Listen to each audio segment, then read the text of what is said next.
everybody, and welcome back to my opera channel, and to a long overdue opera synopsis.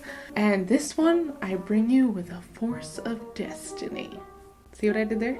La Forza Del Destino. This one is massive, so much happens, and it created quite a stir at the beginning of this year, but we're not going to talk about that. All the information of that will be down below because for the sake of time. Instead, let's dig in. Written in 1862 and commissioned by the Bolshoi, it was composed by Verdi, and the first draft of the libretto was by Piave, a close collaborator of Verdi's, but when it was revised and changed a bit for La Scala, the libretto was rewritten by Antonio Gislansoni. And both of these were based on the book Don Alvaro o Forza Del Destino? My Spanish, written by that guy.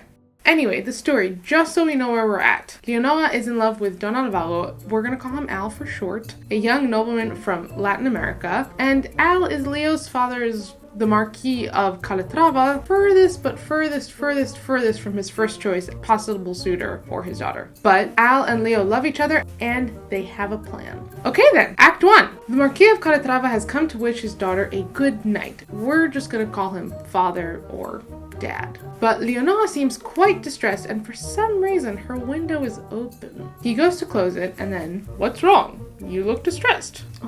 Oh, father. You can tell me anything. Can she? She doesn't, and her father gives her a kiss on the head and wishes her a good night and leaves. Cora, Leo's maid and confidant, oh boy, I thought he'd never leave, goes over to the closet and pulls out a suitcase and starts packing things up. Leo, in the meantime, is still very distraught. How can so loving a father oppose my wishes? I don't know what to do. While Cora is still packing up everything, she turns to her mistress and says, "What do you mean? I should confess." Cora stops. No, sweetie, that is a really bad idea. Al will be on the streets tomorrow. Do you not love him? Of course I love him. What a question. I just want one more day with my father. Al emerges and is ready to hit the road and get eloped. Yes, you guessed it. And he is not too happy to find Leo so unsure. After a bit of back and forth arguing about whether or not they should wait, "Fine, I'll free you from your promises." Tomorrow, really? Today. It's now or never. Okay, and for fate to never divide us. Oh, sorry, no spoilers. They're about to leave when Leo's father emerges. "Ah, you vile seducer and shameless daughter!"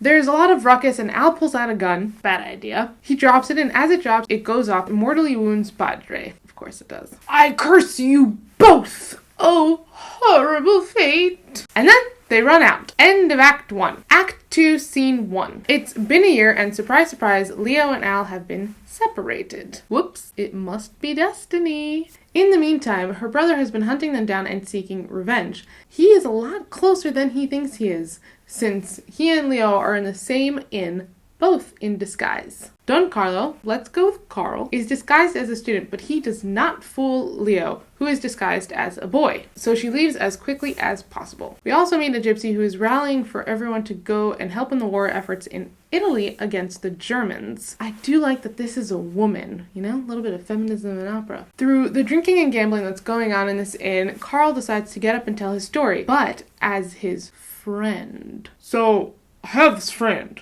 Sure you do. We understand that he's really out for blood, and then it's bedtime. End of Scene 1. Scene 2. Leo has managed to get the help of a local priest who sends her to a monastery in the middle of the night. She arrives and sings an aria. "My brother is so ready to kill me, and Al has left me and ran away. Whatever happened to just together forever, never to be parted? Oh, please forgive me. Lord, give me refuge." She knocks on the door, and a monk named not melatonin, opens the door, and he is quite a character. Remember him. "Come back. We open at 5. Father Cleito sent me. Please, I need to speak to the father. Please, please, please." After a bit of convincing, he finally gets to the father, who asks for some privacy. It's always private. They're always confiding in saints, not in the likes of us peasants. "What is that you said?" "I was saying that the door is heavy and noisy." Oh, Mel. The father and Leo talk, but the father isn't too keen on letting Leo stay. She then explains that this is her last resort. If she doesn't go here, she's going to have to resort to the streets. And we all know what that means. A lady of the night. He agrees and tells her that he is the only one to know who she really is. Thank you. End of Act 2. Halfway there. So much has happened and so much is yet to happen. Is your tea still warm? Keep watching. Act 3. And we found Al. He had gone and joined the army under the name Don Federico Heroros. He gets a big tenor aria. Oh, I'm all alone and I miss my beloved Leonora. You could have gone to go find her. Actually, he believes that she is dead. And one night at the camp, lots of gambling happening, and this guy, Don Felix Bornos, isn't doing very well. Al comes to help the man having troubles, unaware of the gambling.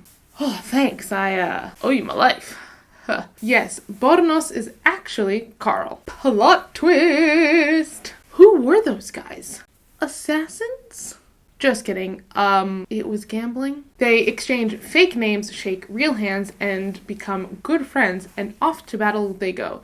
And this is the real battle of Velletri in 1744. Al gets wounded in battle and is sure he is going to die. He asks his BFF Bornos/Carl to take his most personal letters, which are under lock and key, and burn them. Don't read them.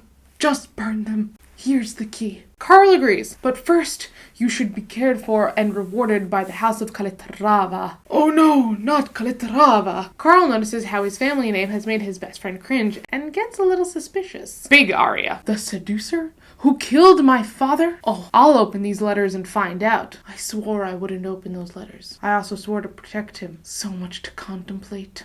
He breaks his oath and opens the vessel and finds a portrait of none other than his sister. Dun dun dun! Good news. He will live. Great. I will kill the both of them. Leonora must not be too far. Scene 3. Another drinking song, more gambling, and some begging. Regular town life. Al has returned to good health, and Carl has now approached him to ask if he is well enough for a duel. A little bit confused. Realizing that Carl has broke his promise, Al tries everything to explain that he only has intended good and love. Carl introduces his true self and explains that he only intends death for him and Leo. This scene reminds me of Jean Valjean and Javert. Do you know what I mean? Al explains that Leo is dead. No, she's not. She ran away with you that night. Great, let's go and find her together and then bind our families with marriage. No, death to you both. The townspeople notice what's going on and come to break it up. Big chorus number mimicking the sound of the drums and the force of destiny. Mel, remember him? Is telling everyone that they should stop mucking around and believe in God. I'm actually not quite sure how he's there since we're technically still in Italy. The beat of the drum. Ratapam bum. End of Act 3.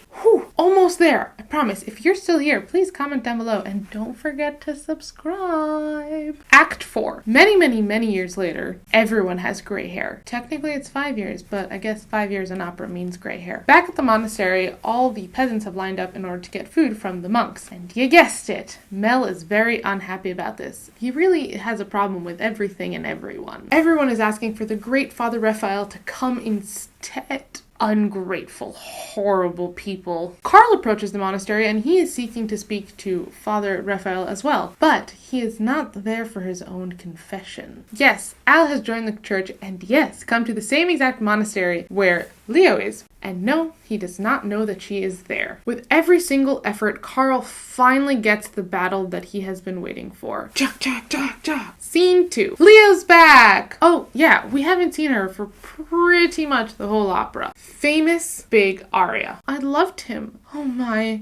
Even with all of the time that's gone by, I still love him. The doorbell rings. Who dare disturbs my solitude? Curse on them! Okay, wait, stop. Maybe we should stop cursing everyone because curses come true in opera. Al has stabbed an obviously mortally wounded Carl, and he has come to get the help of the hermit to help right his wrong. But the hermit, Leo, doesn't want to help because 1, she doesn't want to show her face to anyone, and 2, she wants to be alone. Alone. Leo finally emerges recognizing Al and Al recognizing her. I did everything I could not to fight him. Fight who?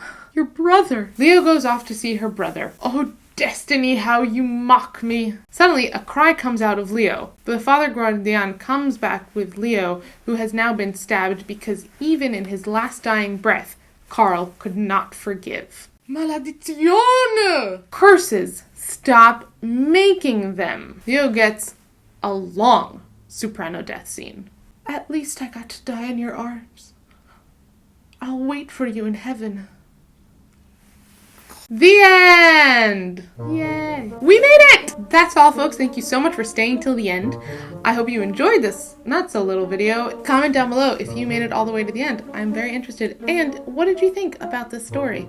Are you going to go see it? I'm very interested in knowing. I will be back next week with a new video. In the meantime, don't forget to like, comment, and subscribe, and hit that little notification bell so you can be notified when I make a new video, which is every Monday. In the meantime, have a great week. Forgot how to speak already. Drink lots and lots of tea, and go see an opera. Maybe this one. Maybe I'll see you there. Anyway, use the hashtag DivaStudies, and we'll find each other. Bye.